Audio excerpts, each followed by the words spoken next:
Salve pessoal, aqui é Marco Querini, eu estou aqui com Marcelo Salim, ele foi um dos responsáveis pelo programa PAF da Startup Rio, ele teve um grande desafio e eu estou aqui com ele para justamente fazer essas perguntas. Como é que foi justamente o projeto do programa PAF e como é que foi participar desse projeto?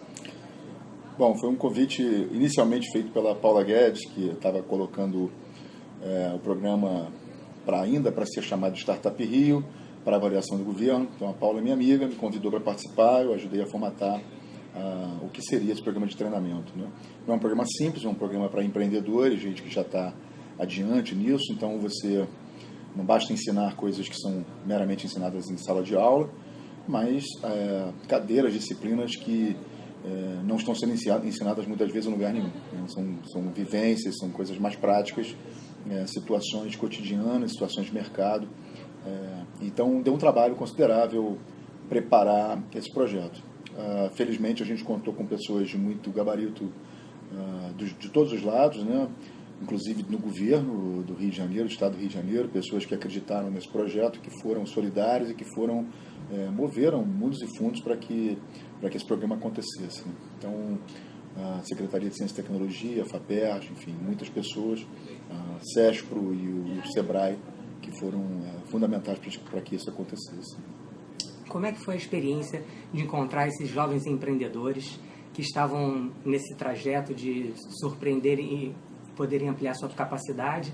E o que foi o resultado que você entende que foi obtido nessa primeira turma? Uma das vantagens de trabalhar com empreendedores, com o chamado empreendedorismo, é que nunca existe um dia igual ao outro, né? Todos os dias são diferentes, você está sempre aprendendo uma coisa nova, o mercado muda constantemente, as pessoas, a forma de pensar e aquilo que precisa ser ensinado, precisa ser compreendido. Então, não foi diferente nesse caso, encontrei uma turma fabulosa, pessoas ávidas por botarem o barco na água, por fazer acontecer, e pessoas que estavam enfrentando diferentes dramas, diferentes situações que a gente teve que lidar com eles. É evidente que, tal como a gente sempre fala no processo de criação de uma startup, que os planos não resistem a meia hora de contato com o mundo real, né, com o cliente.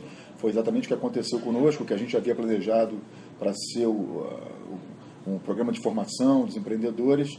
Ele teve que ser completamente mudado durante o voo, porque a gente percebeu que muitas atividades programadas, muito conteúdo programado, por razões A ou B, não fariam mais sentido. E tivemos que readaptar o programa. Eu diria que pelo menos 40% do programa foi readaptado durante o voo, né? Então, muita emoção, muita adrenalina, pouco dinheiro, né? Essa é uma outra característica que sempre envolve qualquer ambiente de startup, pouco dinheiro. Então, conosco não foi diferente, o governo conseguiu se mobilizar para o financiamento das empresas através da FAPERJ, conseguiu se mobilizar para conseguir o local, o prédio e a reforma desse prédio. Então, o governo fez um papel muito relevante nisso tudo, mas terminou ali, enquanto que o programa de educação precisava de um financiamento considerável para acontecer, e a gente imaginava que esse financiamento viesse da iniciativa privada. Isso não se materializou e nós acabamos fazendo esse programa com menos de 10% do que foi orçado. Tivemos, preciso considerar, uma influência positiva muito grande do SEBRAE do Rio de Janeiro, que entrou junto conosco no programa e arregaçou as mangas e nos ajudou bastante. Então, e outras pessoas também, e outras instituições, o CGI, o Comitê Gestor de Informática, enfim, algumas entidades que nos ajudaram bastante, mas assim, fizemos esse programa com menos de 10% do que havia sido orçado. Então, um desafio enorme que foi... eu não gostaria de repetir, né, em uma outra situação, que isso fosse feito de uma outra forma, que fosse feito melhor. Mas como em tudo que tem a ver com startup, como tudo que tem a ver com a primeira vez, a gente tem que estar disposto a pagar o preço, tem que estar disposto a acreditar naquilo que você se propõe a fazer e realizar com ou sem recursos e transformar os recursos que você tem. Foi isso que a gente fez. Eu acho que funcionou bastante bem, as pessoas ficaram felizes, os empreendedores ficaram felizes, os resultados alcançados foram positivos, muito positivos. Então acho que a gente conseguiu. Mas sem dúvida nenhuma dá para fazer mais e muito melhor. É muito interessante que hoje a gente vive um pensamento muito negativo falando sobre toda a crise que está acontecendo no país. E a gente percebe que grande parte das oportunidades elas surgem justamente nas adversidades. Atualmente a gente tem agora a segunda turma sendo lançada, o edital já está no ar e tem muitas pessoas que têm medo de dar o primeiro passo. Ou então tem boas ideias, mas não sabem como colocar no papel. Que mensagem você daria para esses jovens, para esses empresários que estão com esse receio, com esse medo, em relação a empreender e a vencer esses pensamentos pessimistas? Difícil ter um único conselho, uma bala de prata para matar essa questão. Ela é muito ampla. A primeira coisa que eu digo é para que a pessoa entenda que ela não é a única a ter medo. Que isso é muito natural, é muito normal. Se ela não tivesse medo, eu ficaria preocupado. Assim. O medo, na verdade, é um alerta, um aviso que você está entrando num território desconhecido, que você está por fazer alguma coisa que você ainda não fez. Então é natural que você sinta medo. Pessoas que não sentem medo precisam ser presas, né? São potenciais psicopatas. Então, primeiro é tranquilizá-los de que esse medo, esse frio na barriga, é algo bastante natural, bastante compreensível. Mas você tem que dar o próximo passo. Com relação a um ambiente de crise, eu acho que isso, por incrível que pareça, para o ambiente de startup, é evidente que o ambiente macroeconômico sempre ajuda ou atrapalha mais ou menos, mas quando você está colocando um barco na água, uma startup, é sempre crise. Mesmo quando está tudo bem do lado de fora, quando a economia está bem, está tudo indo bem, internamente é crise. Uma startup é, por definição, um bote tentando atravessar o quebra-coco, né? Tentando atravessar o mar em fúria. Então é sempre muito difícil fazer isso, mas vale muito a pena. A experiência é muito rica. Acho que nenhuma pessoa sai do outro lado igual a como era quando entrou. Um aprendizado muito grande, um fortalecimento muito grande da pessoa. E, eventualmente, em alguns casos, notórios sucessos, né? Então, até financeiramente, é bastante recompensador.